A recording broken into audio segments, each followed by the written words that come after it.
Hello, welcome. I picked this up on a lark. This was just like a thing. I was just like, these Zenescope books have really pretty art. I got that when I picked up that Grimm horror, Tales of Horror, or whatever it was. It was like pretty art, but the book itself was kind of sophomoric. So Revenge of Wonderland. Okay. Yeah, Zenescope makes lots of books based on like Grimm fairy tales and all that those kind of stories. And so we continue here. We start off, this guy in a coat is going into a daycare. And the kid's like, he's a bad man. And it turns out he is. Look at that. What is he, like the caterpillar from Wonderland or something, except evil? Like, I don't know. Mr. Monarch. Okay, great. Moving on with our lives. We cut to car repairs. And there's two white guys, and they're being jerks to the repair guy, and then one of them gets the car lowered on his foot. Wah, wah, wah.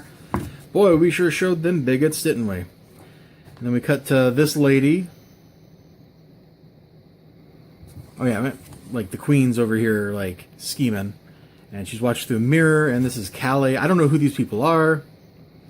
And she's like giving a lecture with a billion words. And then there's a book signing, and this redhead is like, hey, so your stories, are they actually real? No. Ah, but you're lying. I'm not going to show that page. That's lingerie. Anyway, she and the blonde chick from the repair shop like had a relationship. I don't know who these people are. Yep, see, there she is. Oh, and she totally gets her freak on with the repair guy. Well, yeah, there's nothing graphic, though. So then redhead breaks into a computer and goes to a storage unit and kills herself and summons... You ready? You ready? You're not ready, and I'm not going to show you, but you know who she summoned. I don't even have to tell you. She summons her through a mirror. Who was looking through a mirror earlier, right?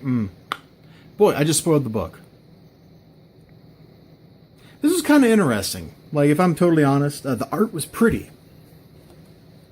In contrast to the last book I read, the art in this is just pretty. And it's menacing when it needs to be. He looks kind of goofy in his face, but look at that shadow back there. The cross-hatching, the dark coloring. Like, look at this. Why is that cross-hatched? Like, it doesn't make sense. But it's awesome. Somehow violating the laws of how physics works, how light works, makes that way more menacing. Those poor little kids. Look at their faces. Look at them. Oh, my God. So we automatically, right off the bat, we got somebody really scary coming along. And then we got, like, obviously, like, the good-natured, I don't want to say idiot, but, like, the good-natured person who doesn't speak English very well. And the person who loves him, like, oh, yeah, there's some interesting stuff going on there. And the whole book is like that. There's some interesting stuff going on all over the place. The art was just always enjoyable to read. Or to look at. Her hacking is kind of goofy when she hacks the system. She's like, oh yeah, simple passwords. If somebody uses a 6-letter word as a password, I'm sorry. That's not even hacking at that point. That's just like, well, I just guessed it right off the bat, you know? So I'm curious where this is going. Like, I don't know anything about these characters. I don't know anything about their world. And yet I want to read the next one. So that's a good sign to me. The book is rated M. There's nothing actually that bad in it. There's no nudity, for example, unlike She Could Fly. But, you know, that might change. I don't know. There was nothing even violent except for that guy getting his foot crushed, and that wasn't graphic at all. There wasn't, like, blood or anything. It was a fun time. It was a fun time. It feels like this is going to be a very interesting story. And I want to see the next one. I really do. And for $3.99, I guess I can afford it. If this was $4.99, I might be giving the book a harder time.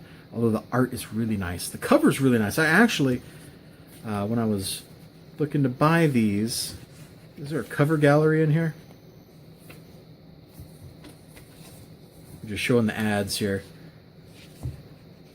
I guess there wasn't a color gallery. Or cover gallery. Yeah, okay. Well, hey, let me look at the convention stuff here. Let's see. Boston, Toronto, Philadelphia, Baltimore, New York, London, England. I can't go to any of those.